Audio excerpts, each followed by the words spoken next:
Well, good evening, everybody. It's lovely to have you at the university this lovely spring evening. Inaugural lectures are important times in the life of a university, especially when we have distinguished people appointed to them, but more so when we, as a university, develop key areas of strength. And you probably know that this university is the only one in the city that has a department of religion, partly because several of the public civic universities excluded religion in their founding charters as part of the anti-clericalism of the 19th century. We're very grateful at Hope that we are excluded from these restraints. Our view is very simply that faith and religion are crucial to understanding culture and civilization, and that a university has to flourish on all fronts, and that inquiry will be truncated if you deliberately exclude such a crucial part of what makes us human. And for us, religion and philosophy and science must flourish alongside each other. And that's really the unique and distinctive philosophy governing this university. Now, all of that was really to say how delighted we are to expand our offerings in religious studies. We have expertise in the department in Christian theology, one of the leading research departments in Christian theology. We have experts in Islam and Buddhism. But there's always been a glaring gap in the offerings of the university. We had lectureships and lecturing in Jewish studies, but there is no way a department of religion can't have a serious scholar in Jewish studies. It's fundamental to understanding the world religions. And certainly, ladies and gentlemen, more so in our time when there's such a need for us as a university to ensure that we have a grasp of the three Semitic religions, and of course the one from which Islam and Christianity was born out of. So it is with great delight I invite you to the university and welcome you here today, and welcome you especially to the inaugural lecture of our first professor in Jewish law and Jewish religion. Of course, this government, for all its obsession at the moment with cuts, and tomorrow's final debate, I'm told, is going to be able to put some quantitative data to the extent of the cuts. You'll notice that the emphasis will be on the STEM subjects: science, engineering, technology, and mathematics. And as much as we need science and technology, of course we need science and technology to be competitive as a nation. My own view, and certainly the view of my colleagues at this university, is that we cannot diminish the long view of which religion is so much a part. I said all of that only to again underline the fact that the government doesn't pay for these things. And therefore the university is very grateful to philanthropists and others who assist us in bringing about the university's ambitions without necessarily depending on government funding. And in this connection, may I especially acknowledge the kind support of Professor Rex Macon, who is a long-standing benefactor of the city and has helped in many things, even at other universities, and certainly has contributed to establishing some resource here in the area of humanities and Jewish studies. And so one of the things we're doing to acknowledge that is to establish the Macon Chair. For the first 5 years, named the Macon Chair based on the kind donation of Professor Macon. And the Macon Chair, I'm happy to announce this today, will each year have a series of lectures on Jewish religion and culture. And I'm hoping that the benefit of the benefaction will be to sponsor some of the leading scholars in Jewish culture and religion to come to this university and to be able to offer this series here at Hope. So I'm very grateful to that great support that we get from a citizen of Liverpool. Without much ado, may I also welcome to the campus a few of our rabbis. Your visit to the campus, rabbis, is long overdue, and you're very, very welcome here. And it's good to have you. And members of the clergy, I see Bishop Vincent with us, and many others, you're very welcome here. And the family of our guests here are also very welcome. I'm going to now invite Professor Newport, who is the Pro Vice Chancellor for Scholarship, to introduce our speaker this evening. Professor Newport.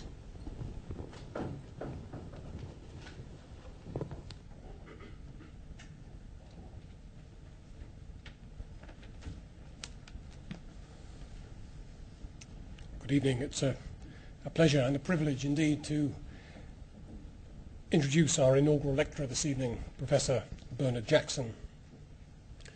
As many in the room will know, Professor Jackson was born and educated here in Liverpool, first at Liverpool Hebrew Primary School and later at the University of Liverpool, where he gained his Bachelor of Law degree in 1965. Professor Jackson is a qualified barrister, but has never actually practiced law, except, he tells me, on one occasion, which was when he successfully defended himself on a parking charge at the Liverpool Magistrates' Court. However, rather than pursuing that career, which obviously got off to a very good start, he undertook doctoral studies at the University of Oxford, working with the renowned legal historian and Jewish historian scholar David Daub. And these studies resulted in Professor Jackson's first book, entitled Theft in Early Jewish Law, published by Oxford's Clarendon Press. And again, many will know what a distinguished press that is. Professor Jackson has also been awarded a higher doctorate from the University of Edinburgh, and also an honorary degree of the Doctor of Human Letters, awarded by Hebrew Union College in Cincinnati. Professor Jackson married in 1967, and he and his wife immediately left for Georgia, where he took up the post of assistant professor at the law school of the University of Georgia. In 1969, he and his wife returned to the UK and settled in Edinburgh, where Bernhard again taught Roman law and comparative law at the university, but also formed close links with New College, where he initiated the teaching of Judaism. Returning to Liverpool in 1975, partly for domestic reasons, the Jacksons have lived here ever since. Bernhard's academic career took him first to Preston Polytechnic, where he was for 1 year a head of law, from 1977 to 1985 was professor of law, and in fact one of the first 4 individuals in that university to be given the title professor. From 1985 to 1989, he commuted weekly to Kent, the University of Kent, before returning to the University of Liverpool as Queen Victoria Professor of Law in 1989. In 1997, Professor Jackson decided that to change the balance of his academic work and joined the University of Manchester as Alliance Professor of Modern Jewish Studies and co-director of the Centre for Jewish Studies, a post he held until he thought he had retired in 2009. However, a chance meeting with our own Monsignor John Devine, one of Professor Jackson's former students, has led to his appointment here as Professor of Law and Jewish Studies, and very welcome indeed he is. Well, I guess the astute may have spotted something already. Professor Jackson has actually completed a hat trick of chairs, in that he's held a chair, a professorship, in each of the 3 Liverpool universities, an achievement which probably won't be matched, at least not very soon. Professor Jackson has held many distinguished visiting appointments at universities across the world, including the Lady Davis Visiting Professorship at the Hebrew University of Jerusalem, the Speaker's Lectureship at the University of Oxford, and the Caroline and Joseph Gruss Chair in Talmudic Legal Studies at Harvard Law School. He's the author of 9 single-authored books, which are divided between his 2 areas of specialist expertise, 4 in the philosophy of law and 5 in the history of Jewish law, including one focused on Jewish law in the time of the New Testament. In both of these areas, he's pioneered interdisciplinary approaches, making use especially of contemporary linguistics, semiotics, and psychology.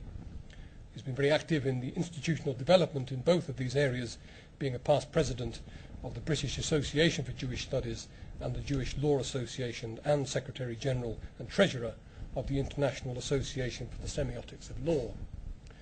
He was the founder-editor of the Jewish Law Annual and the initiator of a number of journals in legal theory. Professor Jackson has also been active in contemporary issues affecting the Jewish community. From 2004 until 2009, he directed a major project designed to solve a particular problem in the Jewish law of divorce. And he has recently been appointed head of research for a new think tank in Jewish social ethics. He's a member of the Council of the Allerton Synagogue. That's quite a resume, and I think you would agree that in Professor Jackson we have a colleague of really quite exceptional ability, achievement and experience, and we are indeed delighted to have him among us as a senior member of our academic team. I'm saying this partly in my role as Vice-Chancellor, Assistant Vice-Chancellor for Research at the university. However, there's a personal interest too. My own doctoral studies were undertaken under the guidance of another great scholar of first century Judaism, E.P. Sanders, and I had the great privilege of working with figures the likes of Martin Goodman and Gezer Vermesh, names known to some in this room, I'm sure. At each university, ecumenism is a given. As we sometimes say, we are a living example of ecumenism rather than an intellectual clearinghouse for it. Hope is the confluence of strong, confident, and therefore open traditions in mutually enlightening discourse working for social betterment. The process of extending that discussion from ecumenical to interfaith dialogue is, I'm afraid, less well advanced, but no less important. And with the recent appointment of a professor of Islamic studies and now the appointment of a professor of Jewish studies, the university's commitment to such discourse can be seen. And so it is indeed a great pleasure now to ask Professor Jackson to deliver to us his inaugural lecture on the topic, Tales of Two Prodigals, Jewish-Christian Relations in the 1st and 20th Centuries. Professor Jackson.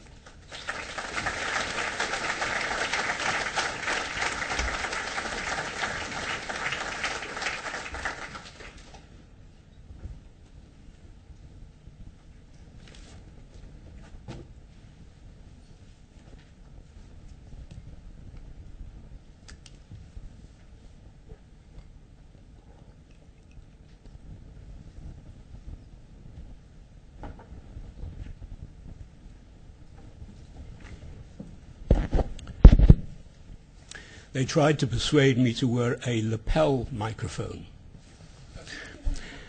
I resisted for fear that I might not switch it off when I finished.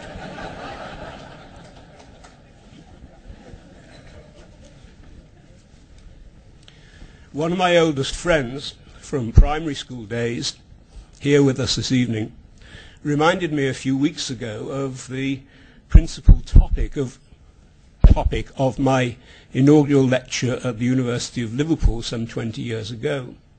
He had to remind me of it because, for the life of me, I couldn't have told him what it was. I do hope that this inaugural lecture will equally prove memorable in 20 years' time, especially to me. Tales of Two Prodigals. The first prodigal is one which will be well known to, let's say, at least half of this audience. Luke's famous parable of the Prodigal Son, reproduced for you on the handout. I don't have to read it word by word. The basic narrative is as follows. There was a man who had two sons. The younger sons, we may assume that they're working on a farm. The younger son decides at a particular time that he wants to leave home. He says to the father, "Give me my inheritance." He cashes in that inheritance and the younger son goes off. And we're told he squandered the property in loose living. We're not actually told what kind of loose living. It's only from the mouth of his older brother when things go wrong that we're told precisely how loose the older brother thinks it was. At any rate, the younger son goes off. But he falls on hard times. There's a famine, and he finds himself absolutely impoverished, dependent on someone else to do really menial work. So he thinks to himself, maybe I should really go home. Maybe I should go back and throw myself on the mercies of my father. And that's what he does. And when he goes back, as soon as the father sees him, without any discussion, the father runs out, embraces him, welcomes him into the home, and sets up a feast with the fatted calf in order to celebrate his return. The older brother is out in the fields. He comes home. He hears the commotion. He hears the music and so on. He asks what's going on, and he's told, and he's angry. And he refuses to go into the party. And the father comes out and says, well, what are you angry about? And the elder son complains. Yes, I've stayed on the farm and worked with you all these years. You never gave me a party like this. And the father tries to reassure him. He says, you're always with me. All that is mine is yours. In many respects, it's puzzling. We have to fill in the details in terms of what we know or think we know about property relations within the family in Jewish society at that particular time. And in fact, I think we're able to do that with some success. The older son gets what lawyers here would call a life interest or a usufruct. This is the nature of what in Hebrew is called the matanat bari, the gift of a healthy man. And the details of it are set out in the Mishnah in Tractate Baba Batra 8:7. The Mishnah is the earliest rabbinic code of Jewish law, dating from the late 2nd, early 3rd century, but many elements go back earlier. And it's clear from the details, I don't have to read them, that this is a divided interest, a life interest, in the sense that the father, the donor of the property, yes, retains the use of the property, the interest of the property. What the son gets is a future interest, the ownership of the property, on the ultimate death of the father. And the Mishnah is clear that neither party can completely dispose of the property without the consent of the other. Because if the son disposes of it, that interferes with the father's life interest, and if the father disposes of it, that interferes with the son's future interest. One aspect of this which has not been noted in the literature is very important, and it is that we have explicit indication in a parallel code to the Mishnah that a matanat bari only covered property which the father had at the time of making the gift. It did not cover what we call after-acquired property. Now, quoted from Tosefta Ketubot 8:5, you find this on the handout, whoever assigns his goods to his son and then acquires other goods, anything not included in the gift belongs to the ultimate heirs.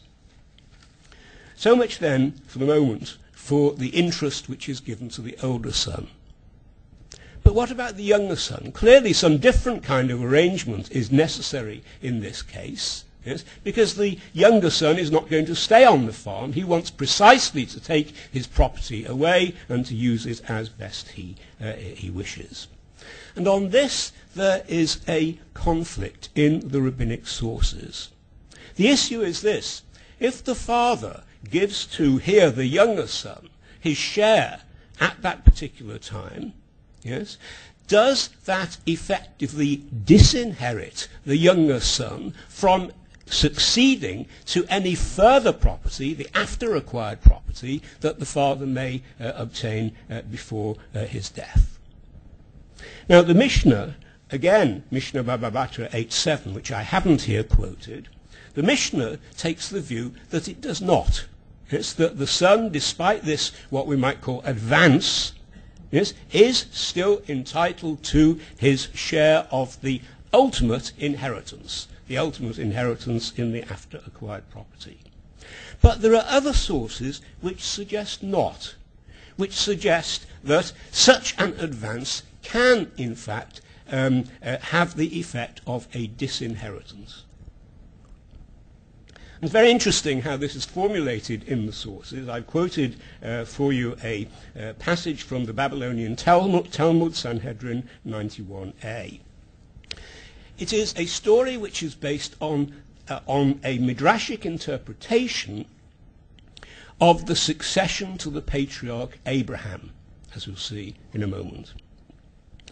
On one occasion, the Ishmaelites, children of Ishmael, and the Keturians. Keturah was the wife or concubine of Abraham after the death of Sarah. Right at the very end of his life, he married again, had a further family. Yes. The Ishmaelites and the Keturians came with a lawsuit against the Jews before Alexander of Macedon. Please don't ask me if this is true. Yes. Very much doubt it. It's a story. And the Ishmaelites and the Keturians pleaded, Canaan belongs jointly to all of us. All of us. Note, two-state solution. For it is written, now these are the generations of Ishmael, that we find in the Hebrew Bible. Yes. These are the generations of Ishmael, Abraham's son. And later it's written in the Bible, and these are the generations of Isaac. Both are mentioned, both get a share. Thereupon, Gebicha ben Pesika, the advocate for the Jews, pleaded against them. Where do you get your proof? He asked. The Ishmaelites said, we get it from the Torah. Then I too, says the Jewish advocate, will bring you proof only from the Torah. For it is written there, and this is Genesis 25:6, if you want to look at it. Abraham gave all that he had unto Isaac, but unto the sons of the concubines which Abraham had, Abraham gave gifts. End of quotation. And the Talmud concludes with the legal, halachic conclusion which is drawn from that. If a father made a bequest to his children in his lifetime and sent them away from each other, has one any claim upon the other?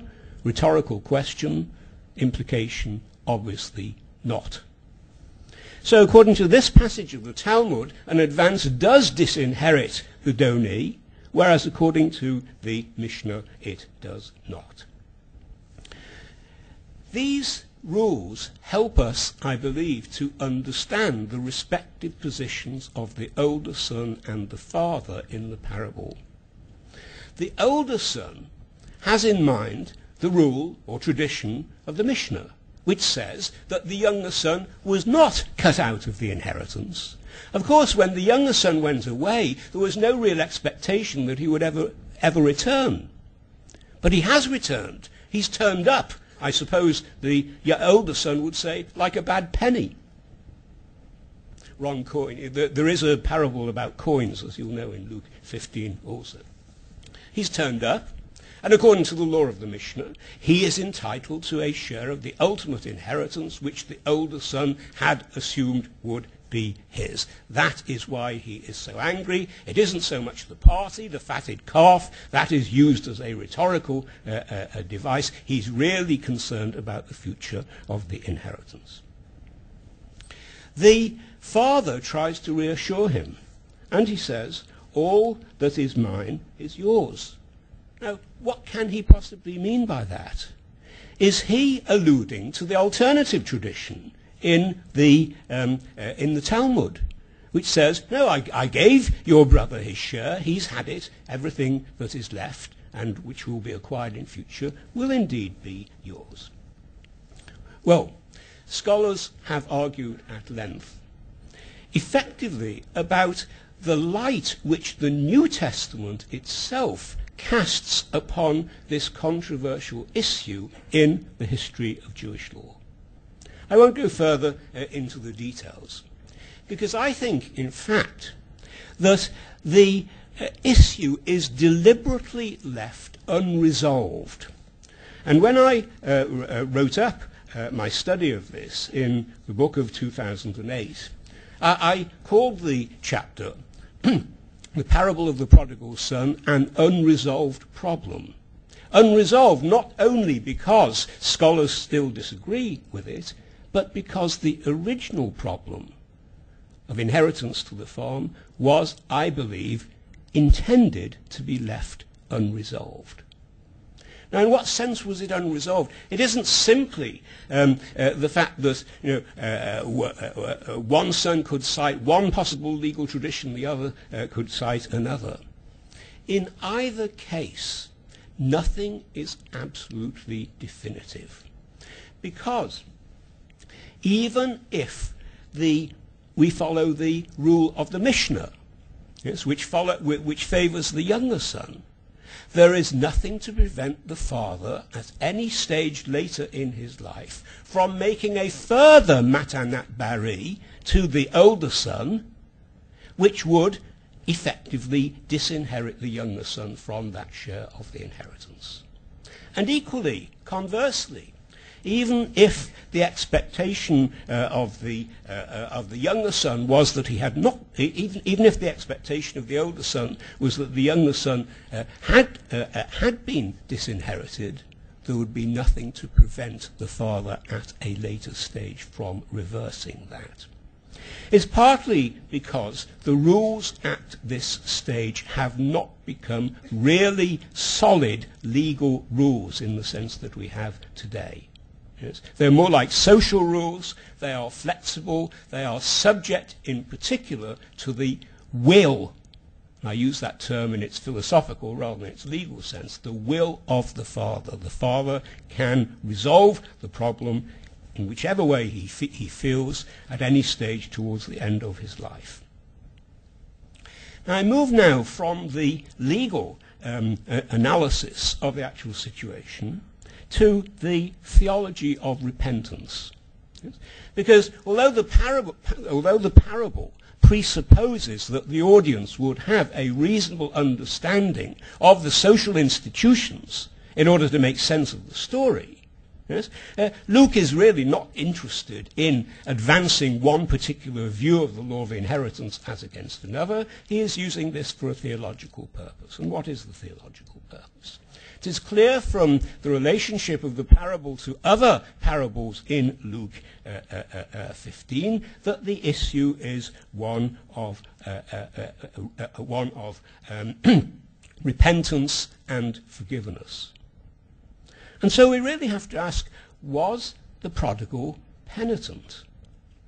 And on this, I have to say, we have to look back a little more carefully at the language of the narrator here. The narrator almost seems to go out of his way to suggest that the younger son, at the time when he's fallen on bad times and has decided to go back home, is actually is calculating. Yes? He is saying, I will say to my father, I have sinned. He doesn't say, I have actually sinned. I will say that, yes, in order to try to get myself back into the household, even if in an inferior position. But does this matter theologically? Again, it's interesting that when the father sees the prodigal returning, yes, he immediately goes out, embraces him, brings him warmly into the house. He asks no questions. He barely gives the prodigal a chance to explain the circumstances. He immediately extends the grace of the household, if you like, to the son.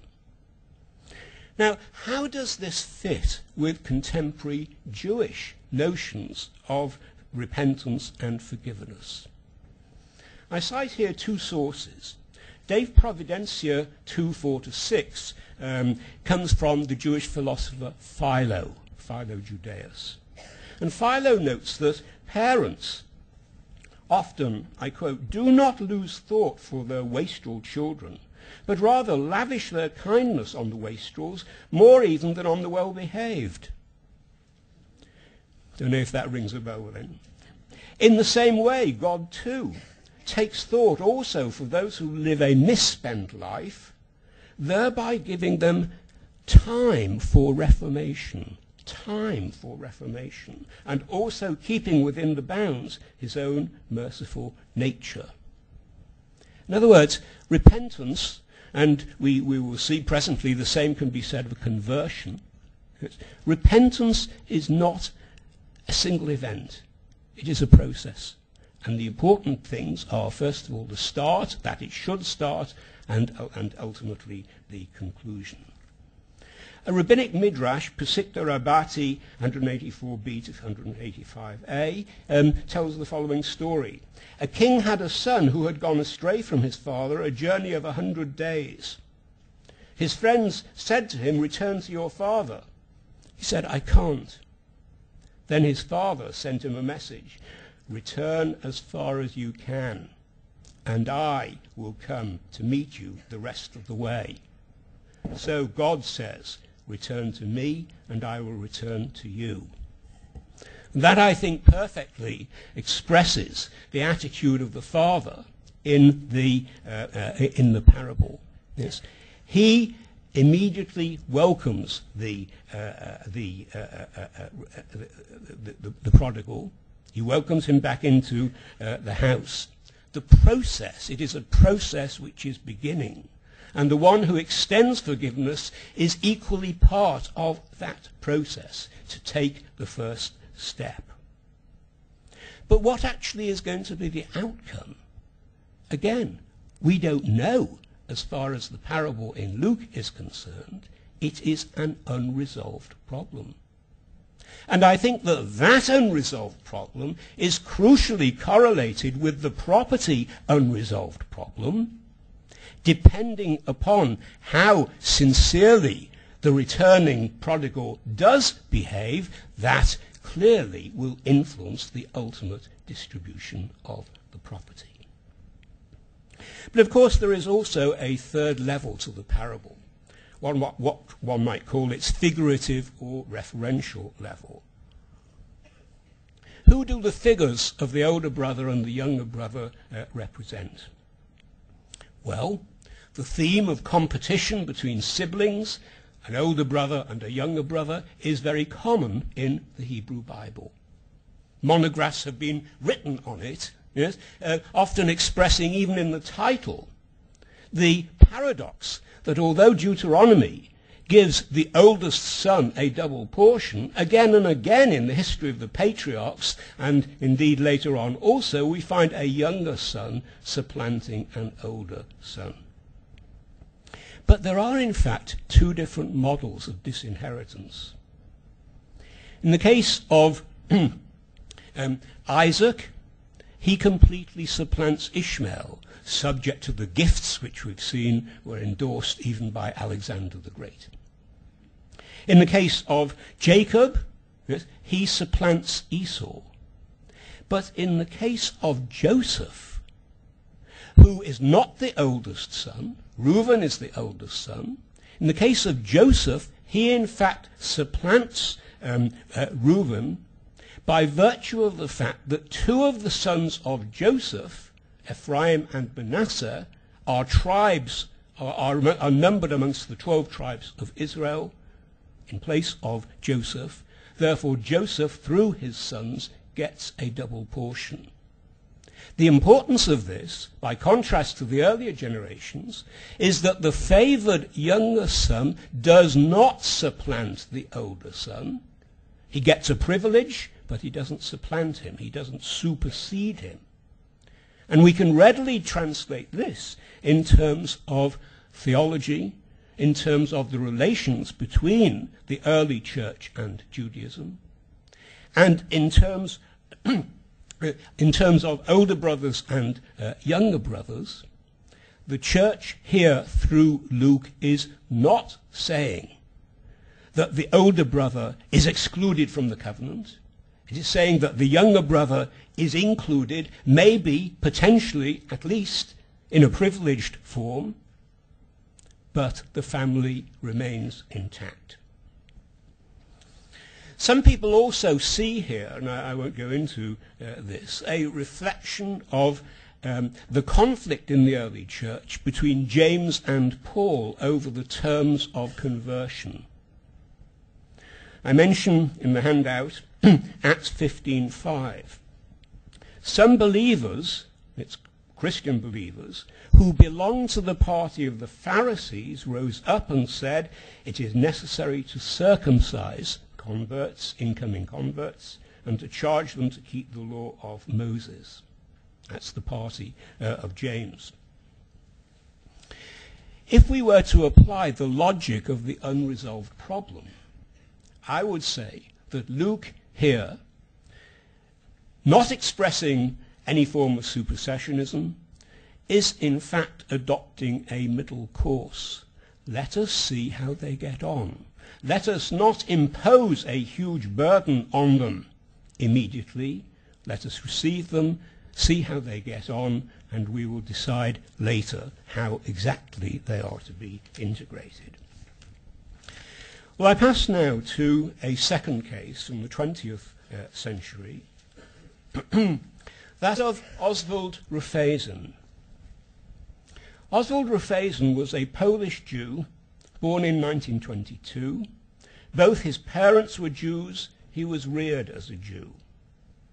As a youth, he was active in a Zionist youth movement called Akiva.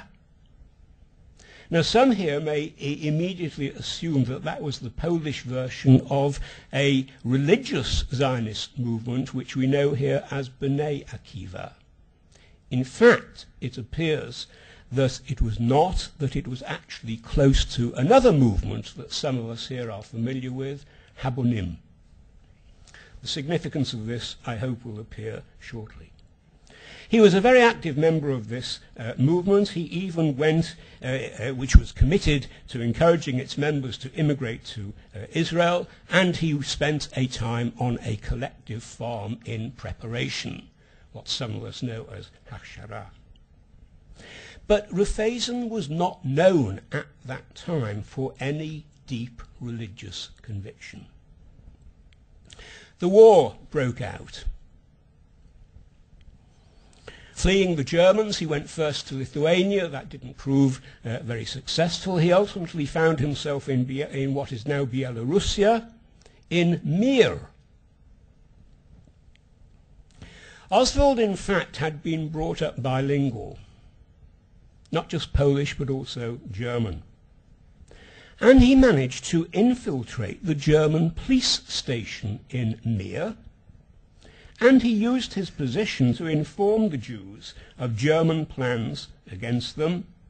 He even supplied arms, as a result of which, when it came to the major cleansing of the ghetto by the Germans in Mir, he managed to save 300 lives. But he came under suspicion, actually as a result of the activity of a Jewish informer. At that stage, he confessed not only the help that he was giving to the Jewish residents of the Mir ghetto, he also confessed, which was not necessary, and which many people tried to dissuade him from doing, he also confessed the fact that he was a Jew. Of course, he was arrested, sentenced to death. But he managed to escape. And after a few days in the forest, pursued by German troops, the forest where he says later that he really prayed for the very first time, he took refuge in a small convent. 4 nuns, which happened to be just next door to the gendarmerie where he had worked for the Germans. On his bedside, he found a tract about miracles at Lourdes. And within a week, he decided that he wanted to be baptized. He chose the date of his father's birthday. Why? As he told an interviewer later, to show that there is continuity, that I am not rejecting Judaism, but accepting its special form. Indeed, he claimed that acceptance of Jesus helped him cope with the Holocaust. In the life of Jesus, he saw an analogy to the martyrdom of the Jewish people. In Jesus, he said, I see a crucified Jew, who through his crucifixion offers redemption For me, the Holocaust is the Golgotha of the Jews. He stayed in the convent for 16 months. At that stage, the Germans decided they needed to move the convent to different premises. And it was going to be very difficult for Oswald, now known as Brother Daniel, actually not now known as Brother Daniel, it came slightly later, but the name Daniel was suggested to him by his superior in the Carmelite monastery, which he later joined, precisely on the analogy of the biblical Daniel in the lion's den. At any rate, after 16 months in the monastery, the Germans wanted the convent, the Germans wanted to move it. It was going to be very difficult for him to continue to conceal his presence there. He decided that he would leave the convent before the move, precisely in order to protect the lives of the nuns. And we know that nuns elsewhere were in fact executed by the Germans for sheltering Jews. So he went out into the forest to join the Russian partisans. The Russian partisans find someone trying to join them that they don't know, who speaks perfect German. They're suspicious. They put him on trial. They sentence him to death. But suddenly one of the Jews from the mere Ghetto, who knew him and knew that it was he, Rufazin, who had secured their release, turns up in the forest at the vital moment. And Rufazin is saved. After the war, he joins the Carmelites, precisely because they had a chapter in Israel, and in order to accomplish his original pre-Christian goal from the Akiva youth movement of immigration to Israel. He applies to his monastic superiors for permission to immigrate to Israel, even during the Israeli War of Independence, and again subsequently. Initially he was refused, eventually they agreed. But then there was the problem of the Polish government, now communist and not favouring emigration of Jews to Israel. It was not until 1958 that he received permission from the Polish authorities to go. This was on condition that he renounced his Polish citizenship. And so in 1958, he arrives at the port of Haifa, and he applies for permission to enter as a Jew. And Israel had already enacted the famous law of return, which gives the right of immigration and of citizenship to every Jew. And according to the law of return of the State of Israel at that time, the term Jew was not defined.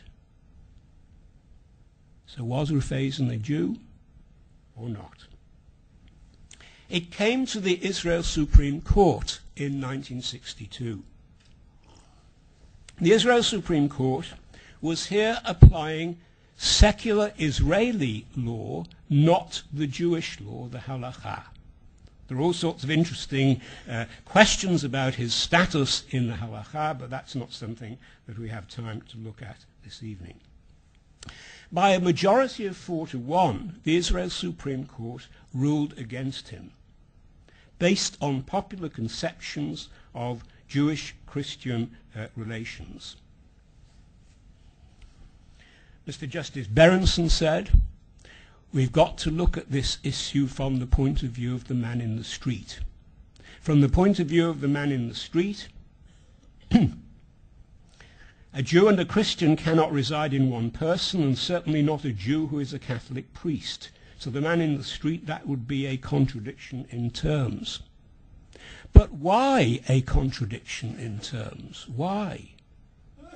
The fascinating thing about the judgments in the Israel Supreme Court, and they are available in full in English, one of the footnotes tells you where, is that there is no discussion in these judgments of theological differences between Judaism and Christianity.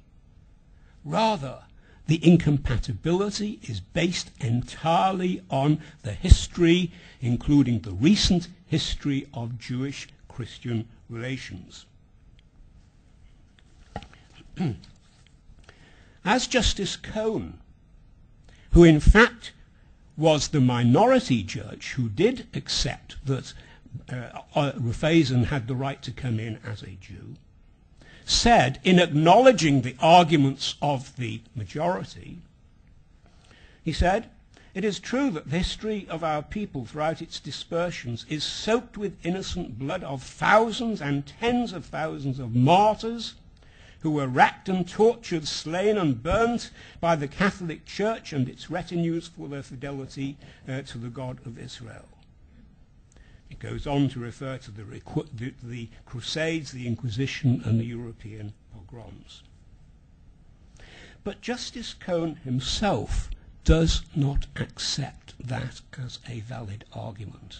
He recognizes its force, he recognizes the feelings which impel it, he recognizes its reality.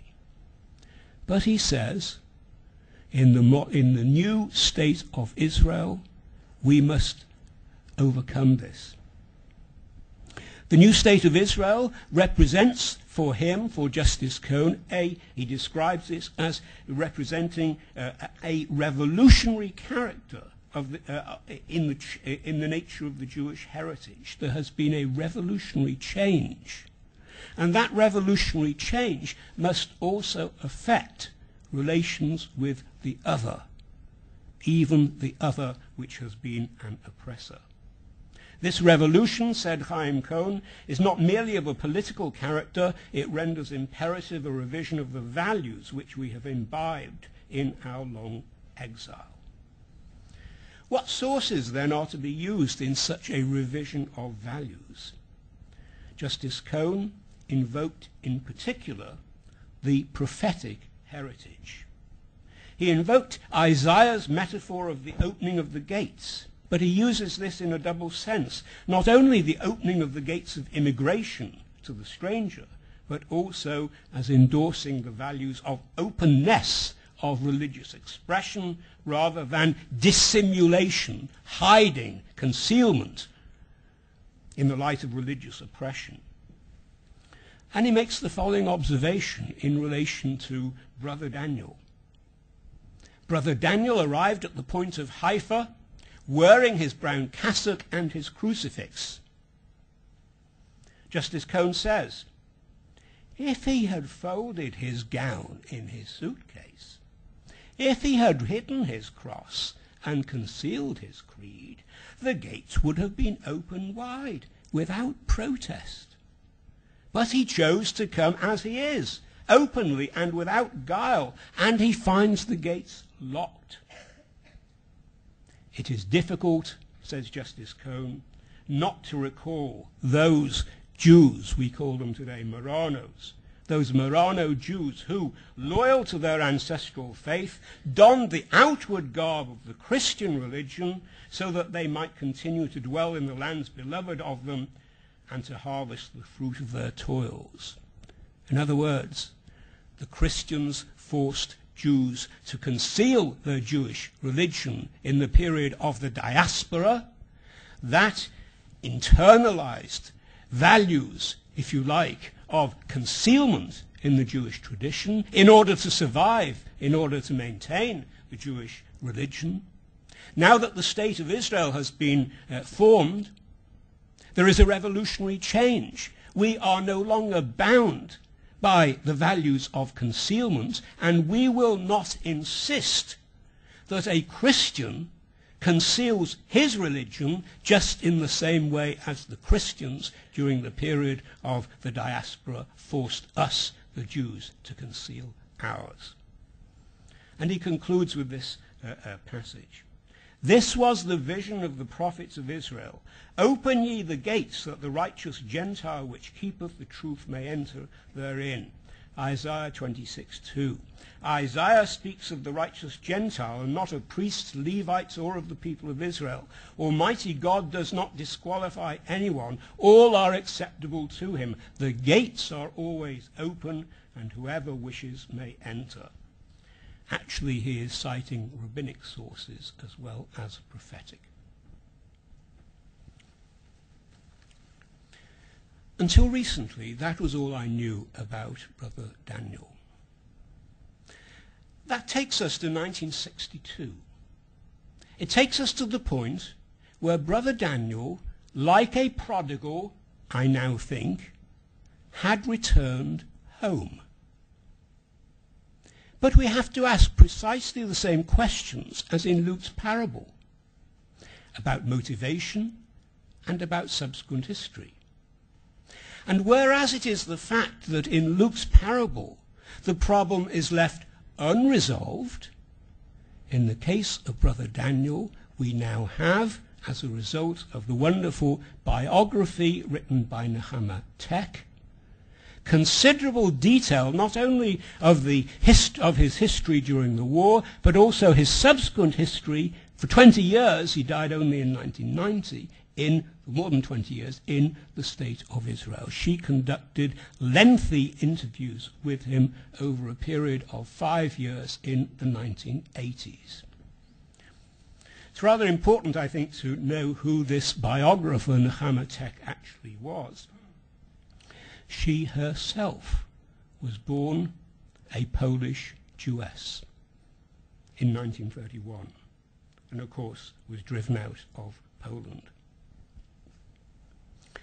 She herself survived the Holocaust thanks to her life being saved by Polish Catholics.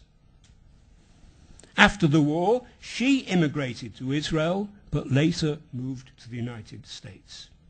She is also the author of a book entitled Defiance, the Bielski Partisans, on which the 2008 film Defiance, some of you may know, was based. Okay. Through this biography, we are able to answer many of the unanswered questions in relation to Luke's parable. We're able to answer them in relation to Brother Daniel. I'm tempted to invite my students in future to tell us what happened next in the case of Luke's parable in the light of Brother Daniel. At any rate, here are a few questions and some possible answers. What precisely was Brother Daniel returning to?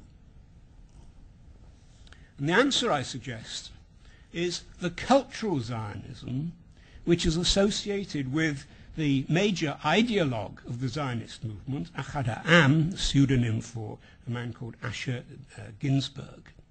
And it's this that brings me back to the distinction between different Zionist youth movements, which I mentioned earlier on. Yes, this is what locates him, and indeed Justice Chaim Cohn. I think this is one reason for the great empathy that there clearly was between them in the court proceedings. It is this which distinguishes Habonim from Bnei Akiva. The cultural Zionism of Ahad Ha'am has been described in the following way. The Jewish spirit may be found in four major components. The moral vision of the prophets of Israel in contradistinction to the halachic tradition, the revival of the Hebrew language and the rejection of Yiddish, the study of Jewish history and the development of Jewish literature. Now, in a slightly different way, this is also reflected, I would suggest, in the opening clause of Israel's so-called Declaration of Independence, so-called because that actually isn't the official title, which I've quoted. It starts off, Eretz Yisrael, the land of Israel, was the birthplace of the Jewish people. Here, their spiritual, religious, and political identity was shaped. Here, they first attained to statehood, created cultural values of national and universal significance, and gave to the world the eternal book of books. Now, notice here the relationship between the land and the religion. There is no claim here in Israel's Declaration of Independence that it is the religion which validates the claim to the land. There is no mention of a promised land. Rather, it is the land which is the birthplace of the religion and other aspects of Jewish culture. It is the land which is primary, not the religion. I have to say that we can regard this as an expression, in terms of the history of ideas, of German Romanticism. The idea that the birthplace of a culture is the most authentic place, and that if a culture continues to develop in the spirit of that, of its original place of origin, that is the healthiest form of development. A jurist called Karl Friedrich von Savigny in the early 19th century talked about the Volksgeist, the spirit of the people. And he said that the development of law ought to be in accordance with the Volksrecht, a legal system of the Volk, of the people. Of course, later on we hear of the Volkswagen, which I have to tell you I have never owned. Now, these notions were romantic. They are associated, amongst others, with 19th century German philology and literature, and the Brothers Grimm, for example. They do not have the negative overtones which they later acquired as a result of the Nazi distortion and appropriation. But it is an irony, I think, that this ideology of Achad Ha'am, as expressed in the Israeli Declaration of Independence, does seem to revert to that kind of notion. And this was the ideology of the Zionist youth movement to which Rafazin belonged, and I believe that it is this which answers the question, what was it that he was returning to? He was returning to what he saw as his ancestral land, and elsewhere we find also expressions of a sentiment which, again, I can recall as common in the Zionist youth movement of Habonim, the idea that diaspora culture as a result of minority status and oppression is distorted. And what Israel has to do is to normalize Jewish culture. And the particular version of normalization was, we resume as if the diaspora hasn't happened. We resume as if we are going back to the land of Israel and developing the culture from the time when we were expelled, particularly by the Romans. We'll see in a moment how Brother Daniel himself specifically relates to this. Second question, what actually was the motivation of Brother Daniel? Well, the Orthodox from an early stage suspected the motivation to be that of proselytization. And Brother Daniel does tell us in his biography, yes, that initially he did baptize a few Jews who were partners of mixed marriages. This, in fact, facilitated their leaving Israel, yes, which from a Zionist point of view, Yeridah is probably an even greater sin than actual conversion to Christianity. But Rafazin soon concluded that this was a mistake, and he desisted from any conversionary activities. The accusations from the Orthodox came to an end. Brother Daniel ultimately took the view, and this is really consistent with the Jewish view of conversion. We don't go out looking for converts. It is for the convert to come and take the first step. Or to put it in more Christian terms, no fishing. No fishing. The parallel with Luke's parable is, of course, this. The prodigal returns home with some suspicion over his motives. And he has to find a way of overcoming those suspicions. I suggested with Luke's parable that the conclusion was unresolved. We let him in, see how he gets on. And in a purely technical way, that is also reflected in the history of Brother Daniel. Had he been accepted as a Jew under the law of return, he would have got immediate and permanent citizenship. Since the Supreme Court decided that that was not available to him, he was given initially a one-year visa with the possibility of naturalization. What does that mean? We let you in temporarily and see how you get on. Quite a close parallel. And of course, Brother Daniel succeeded in his mission and his life in Israel and lived there happily and successfully until his death in 1990. But then we have to ask, what were the attitudes to him of his older brothers? Do we have any parallel between the concluding dialogue in Luke's parable and what happened to Brother Daniel? Well, actually, Brother Daniel has got two sets of older brothers. On the one hand, the Jewish older brothers. On the other hand, the Christian older brothers in and outside of the monastery which he joined. And it's interesting to look at their various attitudes. I've spoken about the views of the Orthodox.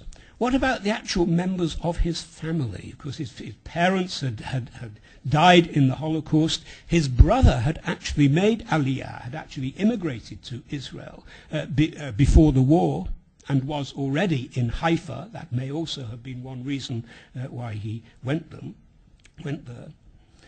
And when he found himself in Haifa, he also found himself in the company of many of his contemporaries in Poland in the Akiva youth movement. How did they relate to him? Answer, they were bemused by his conversion to Christianity, but he was still the same Oswald who was their friend. They would continue to invite him to family festivities, to simchas, to weddings, to bar mitzvahs, even to funerals. He seems even to have enjoyed the funerals too, and he thoroughly enjoyed being with them. There seems to have been no problem, no older brother problem in terms of their relations. And indeed, he was visited from time to time by survivors of the mere Ghetto, including Orthodox survivors. To them, the biographer writes, he was simply Oswald, the man who had saved their lives. Maybe we have to conclude that meaning derives ultimately from human relations and from the human mind, rather than from the secondary symbolizations of either legal or theological dogma. What then about his Christian new family? He joined the monastery, which many of you will know, on Mount Carmel in Israel, the monastery called Stella Maris, one of the oldest monasteries of the Carmelites, where he introduced himself as a Jew of the Catholic religion. There were 15 monks in the monastery when he was interviewed there by his biographer. One of these 15 wouldn't speak to Oswald. Several others treated him as heretical. Are these the older brothers of Luke's parable? In the monastery, said Oswald, I am a friendly outsider. But in the state of Israel, I'm not a friendly outsider, I'm an insider. So it seems he succeeded in his self-identification as a Jew, but a Jew with a different religion and occupation. And he was seen by some of his friends more as a Jew amongst Christians rather than a Christian amongst Jews. How was the problem resolved? What was his ultimate career, if you like, in the State of Israel? For more than 20 years, he worked as a tourist guide for pilgrims and Christian tourists. But he found he had to give this up as he did become more and more a public figure in Israel. He was constantly invited to schools to talk to Jewish children about his life. I suspect more about his life than his religion. And he tells us that all this kept him increasingly away from his base at Stella Maris. Practically all my life takes place outside the monastery. He became something of a celebrity. He was accepted. We have to conclude, however, with some information about his theology. And this is something which you would not guess from reading the judgments of the Israel Supreme Court in 1962. Partly because, as I said, the issue between Judaism and Christianity, as it was formulated in that case, was not theological. It was a matter of Jewish-Christian relations.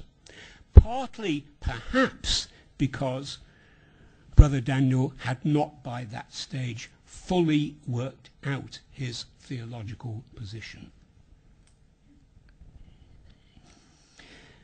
He became an advocate of what he called Hebrew as opposed to Roman Christianity. For me, he said, the acceptance of Christianity was a Jewish step. It was a move of a Jew towards a certain historical period of the Jewish people. But it was a Jewish step initially in a very concrete sense. For the period, during the period when he had infiltrated the German police station in Mir, he tells us, I was completely cut off from the Jewish population of Mir. I had to be cut off to conceal my identity in order to help them. The very fact of going into the convent was for him the beginnings of a return to a Jewish as opposed to a German culture.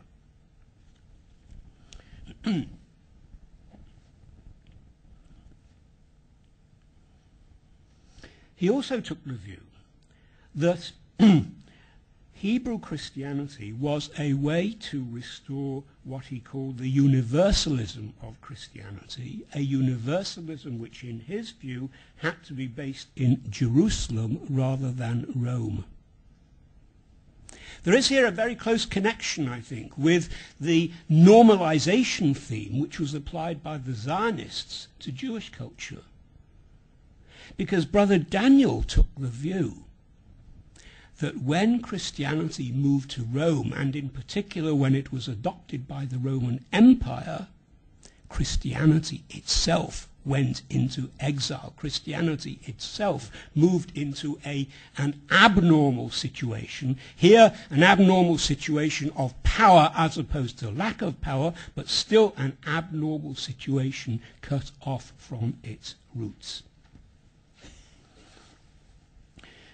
He had meetings with Cardinal Lustinger in Paris, the cardinal who himself was born Jewish.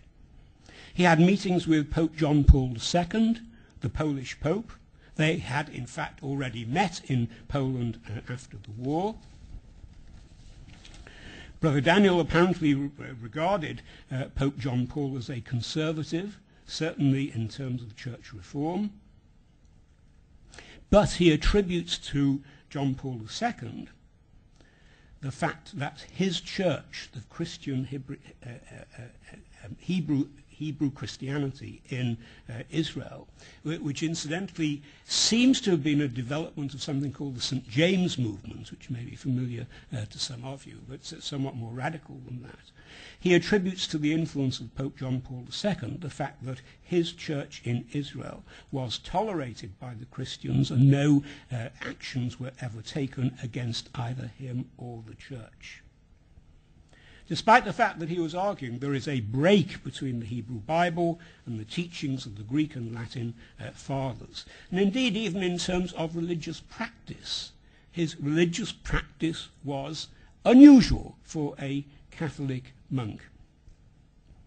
He thought the worship of saints verged on idolatry. He conducted Mass in Hebrew. He rarely crossed himself. He refrained from mentioning the Holy Trinity and did not recite the Creed every Sunday. In some respects, he strikes me as more as closer to a Unitarian. But I suspect that there weren't many Polish Unitarians that he was familiar with from his youth. He felt that Christianity could benefit from the Jewish emphasis on the family, and that its current emphasis on celibacy created a wedge between the clergy and its lay public. In all this, I think one can now understand why it was, contrary to expectations, that in his subsequent history he actually had more problems with the Christians than with the Jews. What conclusions, finally, might we derive from this story? For Brother Daniel, it's not just individuals who must return to their roots. And returning to one's roots is perhaps the common factor between the tales of these two prodigals. It isn't just individuals who must return to their roots. For him, religions too must return to their roots. But I don't think we can be fully satisfied with this. Can 2,000 years of religious thought and tradition simply be erased? To many in this room it would be absurd, inconceivable, to argue as Brother Daniel did. To erase 2,000 years almost of Catholicism and to go back to Judeo-Christianity. That would be an historical anomaly. Is it not then absolutely the same in relation to Judaism? Thus, despite the idealism, perhaps the romanticism of Achad Ha'am, one cannot erase 2,000 years of rabbinic, halachic tradition and simply start again from the prophets. Now that is an issue between various denominations in Judaism today. Sadly, I think, for many Christians, the value of Judaism is simply that of ancient Judaism as sources of Christianity, as a form of proto-Christianity, and that is not something, I think, which does it justice. The study of Judaism, particularly in an institution like this, is not a matter simply of studying biblical texts on the one hand and some kind of ethnographic study of lived religion on the other. It is a matter of respecting the integrity and continuity of the Jewish tradition, of using this to interrogate one's own tradition, and vice versa. Liverpool Hope University proudly regards itself, and rightly, as a safe place for students of faith. It must also be, and I'm sure it is and will be, a safe place for the analysis of religions. Not just the Christian religion, also the Jewish religion. And I hope that this slightly artificial comparison of our two prodigals may prompt questions which we can take up, which I certainly will take up in class, and which perhaps future holders of the make-in lectureships, distinguished visitors in the future, may also help us further to pursue. Thank you.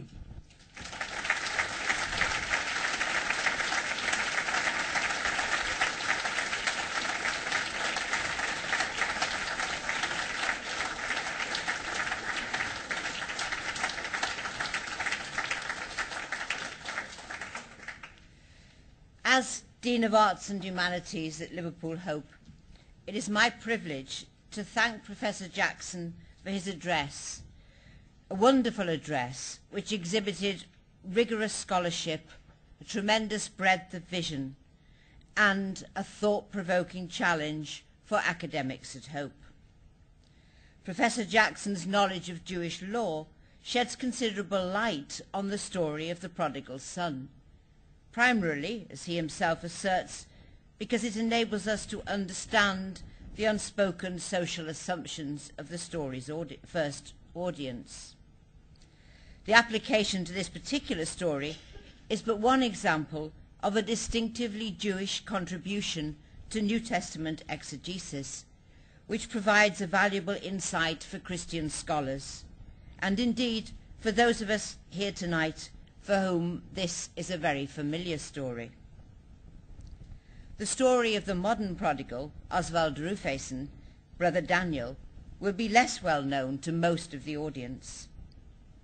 It seems to me that Oswald was a fundamentally liminal character, a crosser of boundaries and borders, a Jew who goes to Israel wearing the habit of a Catholic monk and having renounced his Polish nationality.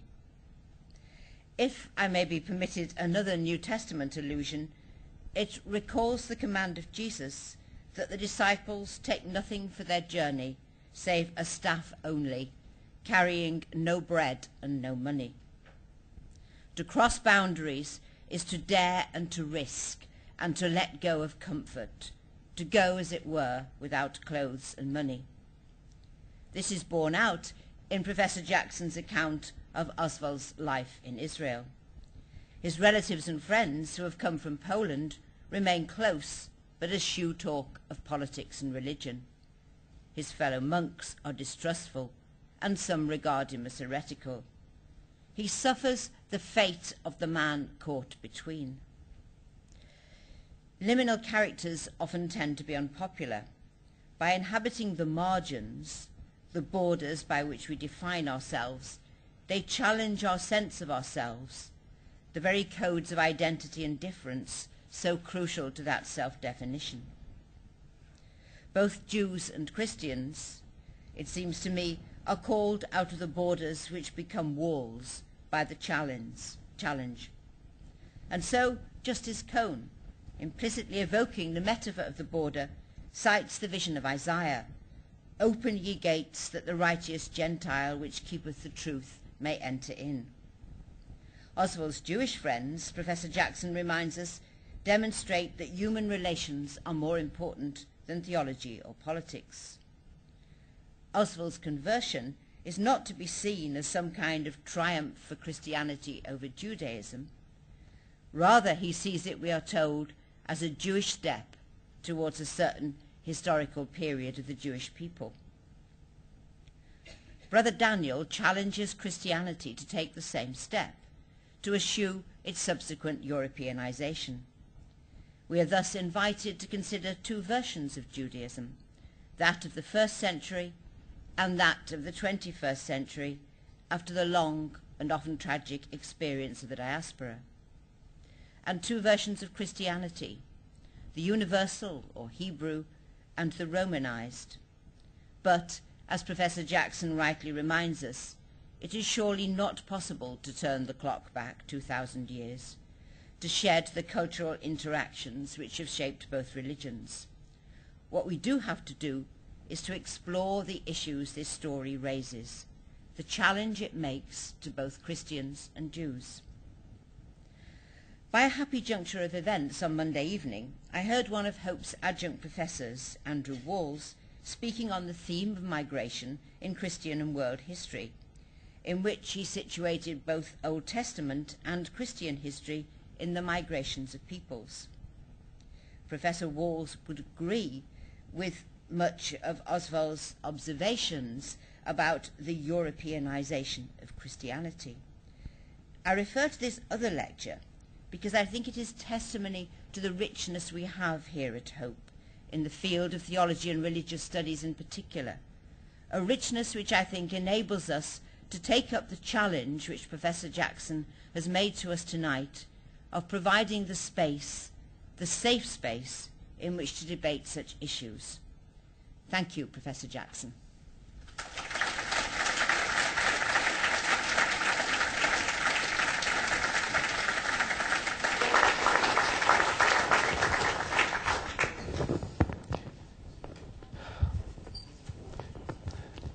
Well, ladies and gentlemen, those of us who are scholars of religion or anything, scholars of anything, often go to a lecture and you feel you've had a 3-course meal, you feel quite full and there's no place for dessert. You know that feeling?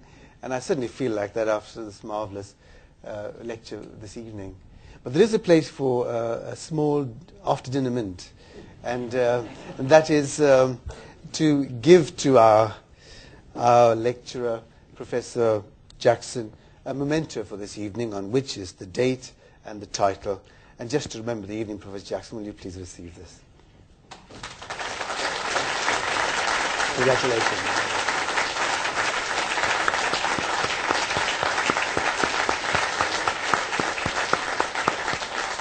Thank you very much for coming, and look out for the Macon lectures that will follow in the next little while. Thank you very much.